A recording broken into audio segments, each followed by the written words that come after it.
Gujarat judicial services का last year जो exam था 2025 उसमें दीपू कंवर 79 रैंक से है वो सेलेक्ट, और आपके साथ लोकेंद्र सिंह जी हैं, आपके हस्बैंड। दीपू कंवर को बहुत बहुत बधाई और शुभकामनाएं। लोकेंद्र सिंह जी को भी बहुत बहुत बधाई और शुभकामनाएं। दीपू कंवर बाड़मेर की रहने वाली है, जालिपा गांव है बाड़मेर सिटी के जस्ट पास ही, जैसलमेर रोड पे। 2020 में लॉ किया इन्होंने जामनगर गुजरात से, मायका इनका गुजरात में है और ससुराल बाड़मेर है। फिर एलएलएम किया इन्होंने कमर्शियल लॉ में 2022 में, और आरजेएस के 2 अटैम्प्ट दिए इन्होंने, एक में मेंस भी लिखा। जीजेएस के 3 अटैम्प्ट दिए इन्होंने, 3rd अटैम्प्ट में ये फाइनली सेलेक्ट हुए। 2019 में इनका विवाह लोकेंद्र सिंह जी के साथ जो है वो संपन्न हुआ था, और एक बेबी भी है इनके, जहाँ तक मेरी जानकारी में। 2024 जनवरी में दीपू कंवर ने अपना कोचिंग ज्वाइन किया था। ऑनलाइन स्टूडेंट रहे अपने क्लासेस, कुछ टाइम ऑफलाइन भी आए थे कुछ महीना भर के लिए, बट खाना रहना यहाँ वाला जो है वो बैठा नहीं इनके, तो वापस बच्चा भी छोटा था, वापस बाड़मेर शिफ्ट होना पड़ा। बट इन्होंने अपनी लगातार मेहनत जारी रखी, कंसिस्टेंसी रेगुलरिटी के साथ, और उसका परिणाम जो है वो सफलता के रूप में जीजेएस में फाइनली 79 रैंक से है वो सेलेक्ट हुए।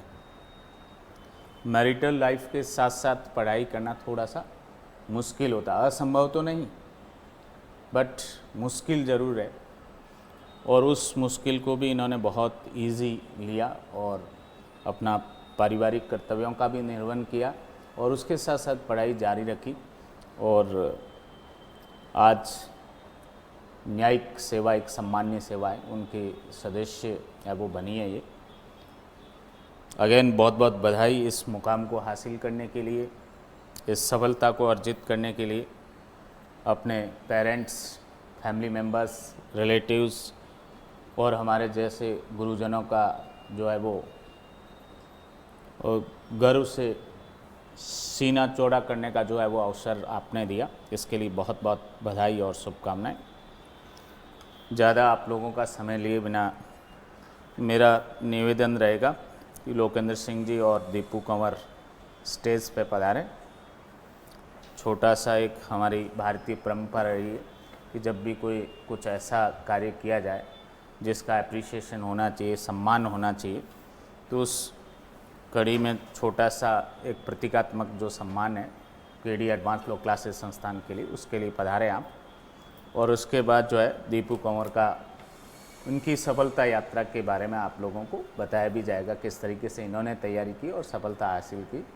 और आप लोगों की भी कोई क्वेरी हो तैयारी को लेके, स्पेशली जीजेएस को लेके, क्योंकि जीजेएस की फिर भर्ती आ गई है 237 की, तो जिनको भी कुछ पूछना हो, स्पेशली इंग्लिश मीडियम के जो बच्चे हैं उनके लिए काफ़ी अच्छा स्कोप है जीजेएस में, और इजीली सेलेक्ट हो सकते हैं, और राजस्थान के बच्चे सेलेक्ट होते भी है। यस, पधार से। सबसे पहले तो लोकेंद्र जी आपको बहुत बहुत बधाई, शुभकामनाएं। पहना ही देता हूँ।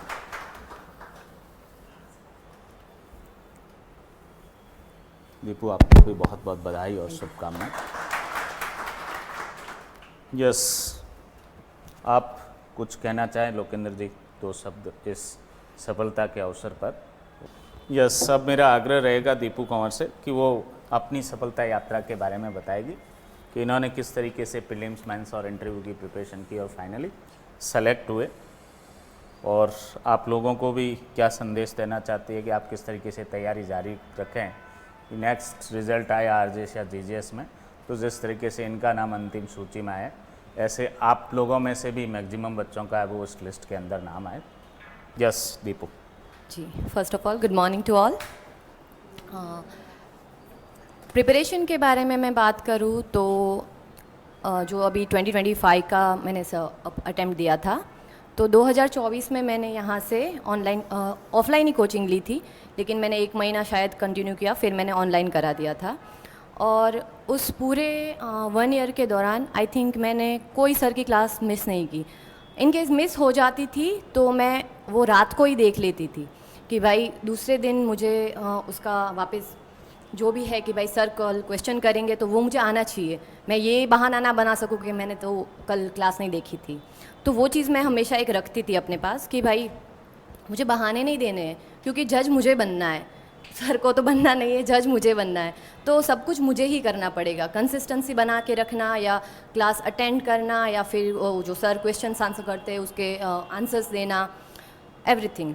तो सबसे ज़्यादा इम्पोर्टेंट आई थिंक वही है कि आप लोग, हम लोग तो पैसे देकर आ रहे हैं यहाँ पे कोचिंग कर रहे हैं, तो अपने आप से एक वो बोलते हैं ना कि ऑनेस्ट रहिए कि मैं जो यहाँ पे पैसे देकर आई हूँ, मैं यहाँ कोचिंग कर रही हूँ, तो 1% भी मेरा छूटना नहीं चाहिए कि भाई चलो कभी छोड़ दिया, कभी बाद में कर लेंगे, वो बाद में चीज़ नहीं आनी चाहिए। मैं ऐसे नहीं बोल रही हूँ कि आप बस लग जाओ, बस कुछ करो ही मत, मैं भी ऐसे नहीं करती थी, मैं भी सब मज़े किए, मैंने सब कुछ किया, पर एक जो कंसिस्टेंसी थी मेरी और एक डिसिप्लिन थी, डिसिप्लिन इज़ वेरी नेसेसरी, क्योंकि हम जुडिशियल ऑफिसर बनने वाले हैं तो डिसिप्लिन तो हमारे में चाहिए ही।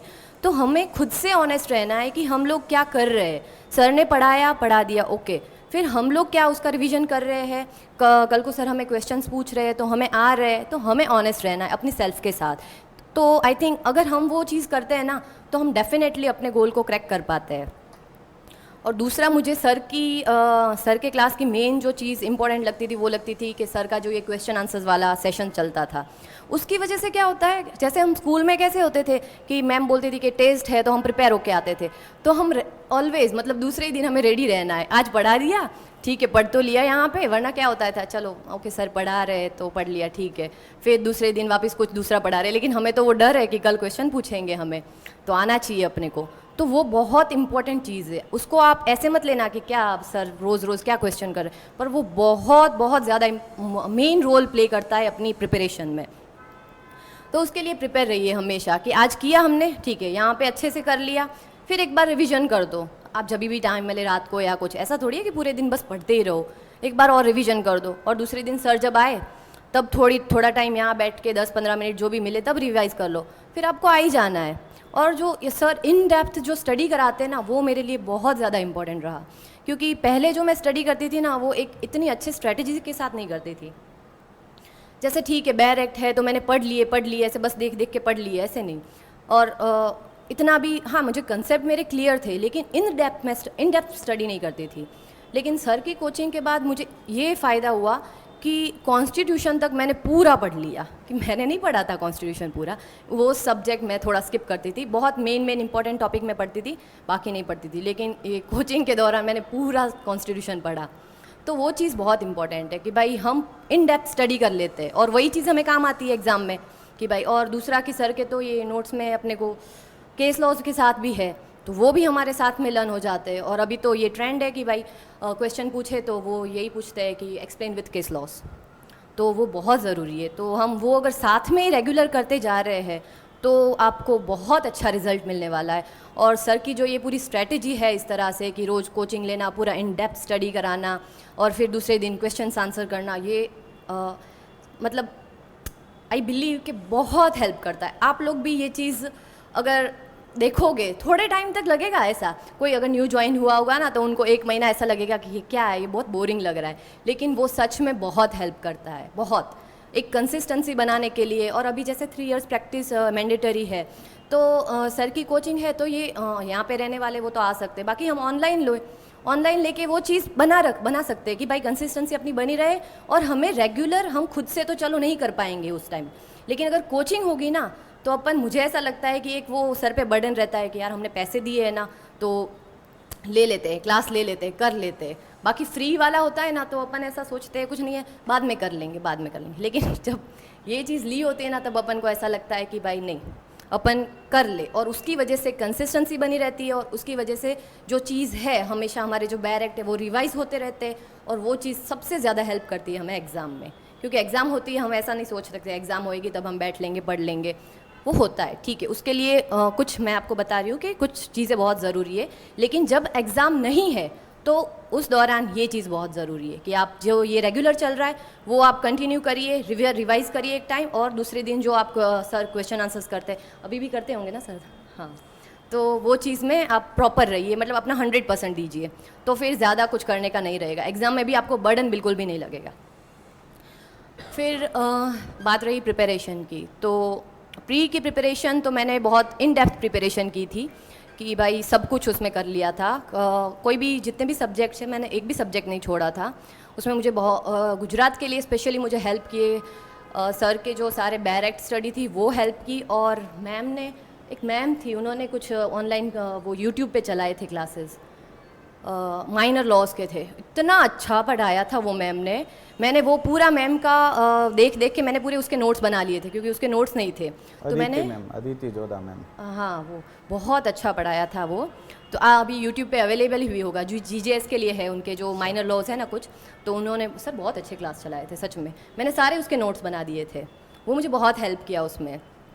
तो प्री की स्टडी में मैंने पूरा इन डेप्थ स्टडी की है, और मॉक टेस्ट लगाए। मॉक टेस्ट मैंने कम ही लगाए थे, इतने नहीं लगाए, पर ठीक है कम लगाए, पर ज़्यादा से ज़्यादा मैंने स्टडी पे ध्यान दिया था कि ज़्यादा से ज़्यादा मेरी स्टडी हो, तो उस तरीके से मैंने प्रिपरेशन की। और नेगेटिव मार्किंग होती है तो फिर मैंने 4 से 5 बार लगभग उसका, जैसे एग्ज़ाम में हम बैठते हैं और वैसे ही तो 2 घंटे का पेपर लेके फिर अपन ट्राई करें, मतलब उस टाइप से टेस्ट लगाना अपने आप, वो भी मैंने किया था। वो बहुत हेल्प करता है क्योंकि नेगेटिव मार्किंग रहती है ना, तो फिर वो चीज़ करके ही जाना चाहिए, वरना रह जाते हैं, नहीं होता है फिर, क्योंकि बहुत डिसिप्लिन के साथ चलना पड़ता है प्री में। अगर नेगेटिव मार्किंग में अगर हम तुक्के थोड़े भी मार ले तो वो सीधा नीचे आके गिर जाता है। इसलिए बेस्ट है, गुजरात के लिए मैं स्पेशल बता रही हूँ कि जब आप कर रहे हो, प्री का पेपर दे रहे हो, सबसे पहले आप वो कंफर्म कीजिए कि आपको कितने 100% क्वेश्चन आ रहे हैं, कि हाँ ये सही है, इसका यही आंसर है, सबसे पहले वो लगाइए, और फिर आप गिनिए कि आपके कितने हो रहे हैं। और फिर अगर आपको ऐसा लग रहा है कि नहीं मेरे कंप्लीट मार्क्स नहीं हो रहे इतने में, तो फिर आप उसमें जाइए कि चलो हाँ मुझे इसमें 50-50 लग रहा है ये, तो वो थोड़ा रिस्क ले सकते हैं, क्योंकि फिर अगर आपको ऐसा लग रहा है कि मेरे 50% मार्क्स नहीं हो रहे, तो बाकी प्री में है ना बहुत ही ज़्यादा थोड़ा एक बोलते हैं ना स्ट्रेटजी के साथ चलना पड़ता है, वरना क्या हम नेगेटिव मार्किंग में छूट जाते हैं और फिर रह जाता है। तो बस प्री में यही देखना होता है कि भाई सबसे पहले कि हमारा हो जाए कि हमें कितने आ रहे हैं आंसर्स, सबसे पहले वो करिए, बाद में नहीं आ रहे तो फिर आप 5-10 थोड़ा ऊपर नीचे कर सकते हैं, लेकिन वो फिर भी वो गिन लीजिए आप मार्क्स एक बार कि मेरे कितने हो रहे, अगर ये नेगेटिव भी जाएगा तो मेरे कितने हो रहे। मैं ऐसे करती थी कि अगर नेगेटिव में भी गया तो मेरा कितना हो जाएगा, उस हिसाब से चलिए। फिर आया मेंस की, तो मेंस में प्री से मुझे लगता है थोड़ी कम प्रिपरेशन होती है। हाँ, थोड़ी राइटिंग प्रैक्टिस बहुत ज़्यादा होती है क्योंकि उसमें स्पीड चाहिए, लेकिन थोड़ा सब्जेक्ट एरिया हट जाता है। प्री में तो बहुत सारा वाइड एरिया होता है कि सब जगह से कहीं भी पूछ सकते हैं, और मेंस में ऐसा है कि भाई मेंस में केस लॉ ज़्यादा देखने पड़ते हैं, और बाकी के जितने भी सब्जेक्ट है उसमें से हम कुछ कुछ टॉपिक उठा लेते हैं। ऐसा तो है नहीं कि पूरा का पूरा पढ़ना पड़ता है, जैसे हम बैरेक्ट पढ़ते हैं वो प्री में तो फर्स्ट लेके लास्ट तक पढ़ना पड़ता है, लेकिन मेंस में ऐसा नहीं है। मेंस में हम सब्जेक्ट वाइज चल सकते हैं कि इतने एरिया में से क्वेश्चन आते हैं तो वो एरिया उठा लो, दूसरे जो भी है उस हिसाब से क्वेश्चंस वगैरह प्रीवियस ईयर्स के क्वेश्चन देखने हैं, प्लस हमें वो देखना है कि किस टाइप के क्वेश्चन फ्रेम हो सकते हैं। मैंने वो देखा था कि प्रीवियस ईयर के क्वेश्चन तो है मेरे पास, लेकिन इस बार तो बहुत सारे नए क्वेश्चंस थे, ऑलमोस्ट प्रीवियस ईयर्स से क्वेश्चन थे ही नहीं, ऑलमोस्ट लगभग 2-3 होंगे, तो हम वो देख सकते हैं कि किस एरिया में से क्वेश्चन आ सकते हैं। तो वो एक ठीक है, अच्छा है, पता चल जाता है कि इस एरिया में क्वेश्चन आ सकते हैं, तो वो हमें बना के रखनी चाहिए। वो एक क्वेश्चन की लिस्ट प्रिपेयर कर देनी चाहिए, या तो पहले करो या प्री के बाद, कि प्री के बाद एक क्वेश्चन की लिस्ट बना दो पूरी कि इतने इतने क्वेश्चंस मेंस में आ सकते हैं, तो उस हिसाब से हम फिर सारे क्वेश्चन पढ़ ले, फिर उसका रिवीजन 2 टाइम या 3 टाइम्स रिवीजन कर लो, और स्पीड वो क्या बोलते हैं टाइमर लगा के स्पीड टेस्ट करो, अपनी टाइमर लगा दो और अपना वो देखो कि कितने टाइम में हम लोग ये एक क्वेश्चन का अटेम्प्ट कर सकते हैं। तो वो चीज़ बहुत ज़रूरी है। अगर वो कर लेते ना हम, तो फिर एग्ज़ाम में पेपर बाकी रहने वाली क्वेश्चन आता ही नहीं है, तो वो चीज़ ठीक है। और फिर इंटरव्यू में गुजरात में अगर देखने जाए तो स्पेशली प्रैक्टिस की ज़्यादा नीड रहती है, तो प्रैक्टिस रिलेटेड हम क्वेश्चंस ज़्यादा होते हैं, तो वो देख लेते हैं कि भाई प्रैक्टिस, एक तो मैं प्रैक्टिसिंग एडवोकेट हूँ, इसलिए मैं हमेशा सिविल में मेरी प्रैक्टिस ज़्यादा थी, तो फाइल्स वगैरह देखती थी। और इंटरव्यू के टाइम भी मैंने वही किया कि सबसे जो अच्छा से अच्छा केस हो वो 2-3 केस देख लो आप, ताकि इंटरव्यू में बहुत अच्छी हेल्प हो जाती है उससे। वो पूछते हैं मोस्टली कि भाई कौन सा केस देखा है आपने, ये वो। अगर कोई अच्छा केस हैंडल किया है तो वो अच्छा प्रिपेयर करके रखो। और बाकी तो बैर एक्ट ही है, बैर एक्ट। जीके नहीं पूछते इंटरव्यू में, जीके सब सिर्फ इसमें होता है, प्रीलिम्स में होता है। प्रीलिम्स में जीके, मैथ्स, रीजनिंग एवरीथिंग होता है, लेकिन इंटरव्यू में नहीं होता। इंटरव्यू में सिर्फ बैर एक्ट्स है और प्रैक्टिस, इतने एरिया से होता है। और थोड़ा सा कॉमन सेंस के क्वेश्चंस आ जाते हैं, वही होता है, बाकी तो इतना नहीं होता है। तो आई थिंक यस। आप किसी को कुछ कुछ क्वेश्चन पूछना हो तो जीजीएस को लेके, प्रीलिम्स, मेंस, इंटरव्यू।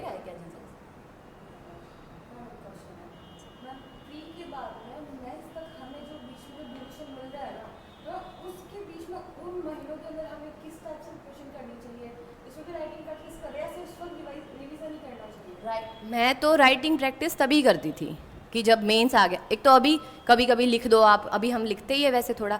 और प्री के टाइम मैंने राइटिंग प्रैक्टिस बिल्कुल नहीं की है। हाँ, जो नोट्स बनाने होते थे वो तो पहले से ही बना के रखते थे कि भाई नोट्स बना लिए। बाकी प्री के टाइम नहीं होता है इतना कि हम नोट्स बनाए फिर राइटिंग प्रैक्टिस करें फिर देखें, इतना टाइम नहीं होता है। जैसे प्री दे दी तो उसके बाद मेंस की अपने मैंने बोला जैसे क्वेश्चन बना लो सारे।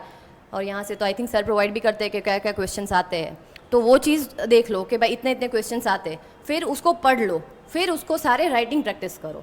एक बार रिवाइज कर लो, फिर उसको राइटिंग में प्रैक्टिस करो। राइटिंग में प्रैक्टिस भी ऐसे करो ना कि जैसे मैं तो ऐसे करती थी। मैं जैसे पूरा पेपर है, कितने मार्क्स का है और कितना टाइम मिल रहा है हमें, उसके अकॉर्डिंग मैं डिवाइड कर लेती थी उस क्वेश्चन को टाइम में, कि भाई उसके एक क्वेश्चन के लिए कितना टाइम लगेगा। कि 5 मार्क्स का एक क्वेश्चन है तो मुझे 4 मिनट लगने चाहिए, तो उसके हिसाब से फिर मैं टाइमर लगा के क्वेश्चंस का आंसर लिखती थी। अगर वैसे करते वो मैंने इस बार यही किया था, तो मुझे बहुत हेल्प की। लेंथी पेपर था लेकिन एक भी क्वेश्चन मेरा छूटा नहीं था, हो गया था पूरा। तो वो चीज़ टाइमर लगा के करो तो हेल्प करती। पेपर को, क्वेश्चन को डिवाइड कर लो आप। प्रीवियस ईयर के क्वेश्चन तो होते हैं ना आपके पास, तो वो डिवाइड कर लो कि हाँ इतने क्वेश्चन आते हैं, इतना टाइम है हमारे पास, तो हम एक क्वेश्चन को कितना टाइम दें, और उसके हिसाब से आप प्रिपेयर कर लो। और ये मेंस के बाद करो राइटिंग की। मैं मेंस के बाद करती थी, बाकी तो जो रेगुलर चलता है उसमें लिखते रहते हैं वो है। मतलब इनका ये कहना है सप्ताह 15 दिन में एक आध पेपर लिखते रहो ऑर्डिनरी टाइम में, और फिर फ्री हो जाए उसके बाद तो रोज़ लिखो एक पेपर। तो इस तरीके से चलोगे तो मेंस की प्रिपरेशन भी अच्छी हो जाएगी।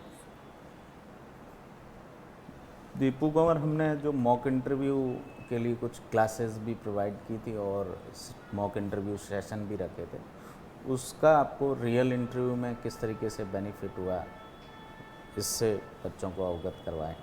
वो तो ऑफ कोर्स सब जानते ही होंगे कि मॉक इंटरव्यू से बहुत फ़ायदा होता है। पहले ही हम प्रिपेयर हो जाते हैं कि भाई आगे हमारे साथ क्या होने वाला है, यूँ। तो बहुत ज़रूरी है मॉक इंटरव्यू देना। तो मैंने शायद तीन जगह पे इंटरव्यू दिया था, मॉक इंटरव्यू। सर ने तो मेरा 2 बार इंटरव्यू लिया था, तो उससे बहुत हेल्प हो जाती है। हम ना फिर जब इंटरव्यू फेस करते हैं ना, तो हमें वो नहीं लगता है कि ओ शिट अब क्या करेंगे, बिल्कुल भी नहीं आता। बहुत ही कॉन्फिडेंट होकर हम आंसर दे सकते हैं। इस बार मैं बहुत ज़्यादा कॉन्फिडेंट थी और आंसर्स भी बहुत अच्छे से दे पाई थी। तो आई थिंक ये मॉक इंटरव्यू से ही फ़ायदा होता है, तो हेल्प करता है सर, बहुत हेल्प करता है। बैठिए।